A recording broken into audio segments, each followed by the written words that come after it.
కౌశిక్ రెడ్డి గారు బయలుదేరారంట మరి ఇంటి దగ్గర నుంచి. ఏడికి వచ్చిండట, ఏడికి వస్తాడా? గతంలో గుర్తుకురాని ఆంధ్ర తెలంగాణ సెటిల్మెంటర్స్ అని చెప్తా ఉన్నాడు. దీన్ని ఎట్లా చూసుకోవచ్చు? అందుకే చెప్తున్నా కదా, ఇప్పుడు ఈరోజు ప్రాంతీయవాదాన్ని లేవనెత్తడం అనేది తీవ్రంగా పరిగణిస్తున్నాం మేము. మీ స్టాండ్ చెప్పాలి. పార్టీ స్టాండ్ అయితే మేము దీన్ని చాలా సీరియస్గా తీసుకుంటాము. మీరు పార్టీ నుంచి కౌశిక్ రెడ్డిని సస్పెండ్ చేయండి.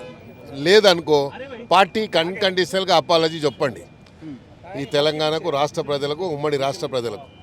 లేదు అనుకుంటే నేను మేము తీవ్రంగా పరిగణిస్తాం. తప్పకుండా ఈ అంశాన్ని రాష్ట్ర ప్రజల ముందు పెడతాం, హైదరాబాద్ సిటీ ప్రజల ముందు పెడతాం. హైదరాబాద్ ప్రజల దయాదాక్షిణలతో ఆ రోజు 100 సీట్లు కార్పొరేషన్ ఎలక్షన్లో గెలిచారు, ఈరోజు ఎమ్మెల్యేలు గెలిచారు. కానీ ఈరోజు మీరు మాట్లాడే మాటలు ఏంటివి?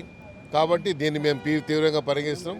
మీరు సీరియస్గా తీసుకోండి, లేకపోతే దాన్ని నిన్న హత్యా ప్రయత్నం చేశారు పోలీసులు కూడా అని చెప్పేసి ఆయన వ్యాఖ్యానిస్తున్నారు. దీనికి ఎట్లా? ఇప్పుడు హత్యా ప్రయత్నం ఓది నువ్వు అయినా ఇంటికి వస్తా నువ్వు గాంధీ గారి ఇంటికి నేను వస్తున్నా అని చెప్పావు. గాంధీ గారి ఇంటికి నువ్వు రాలేదు కాబట్టి మేము నీ ఇంటికి వస్తామని పోయిండు అయినా. నువ్వు స్వాగతిస్తాను, మంగళారతులు పట్టుకుంటామన్నావు. నువ్వు అది పట్టుకోకుండా నోటికి వచ్చినట్టు మాట్లాడి తొడలు కొట్టి, అది కొట్టి, ఇది కొట్టి, ఇక ఏం లాభం? ఇక మేము చెప్తే బాగుంటుందా? వద్దు. చిన్నపిల్లోడు కాబట్టి హరీష్ రావుకు నేను చిన్న సజెషన్ ఇస్తున్నా. చిన్నపిల్లోని కంట్రోల్ చేయండి, రెచ్చిపోయి మాట్లాడుతున్నాడు, వద్దని చెప్పండి. రాజకీయంగా ఆవేశానికి గురి అయితే మరి జరగబోయే నష్టం వాళ్ళకే ఉంటుంది కాబట్టి అది వద్దు. దాన్ని సామరస్యంగా పరిష్కరించుకోవడానికి ప్రయత్నం చేయమని చెప్పండి. అందుకనే ఆ పార్టీ అన్కండిషనల్గా అపాలజీ చెప్పాలి.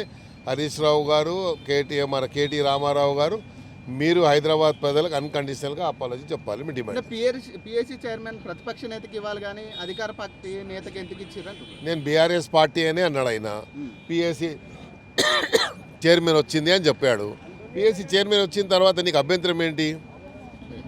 ఆయనే చెప్పిండు కదా నాకు పిఎస్సి చైర్మన్ ఆ హోదాలనే వచ్చిందని. దాన్ని కూడా మీరు నమ్మకుంటే మీరు ఒక ఆంధ్ర ఎమ్మెల్యేకి ఇచ్చారు అంటే ఎట్లా?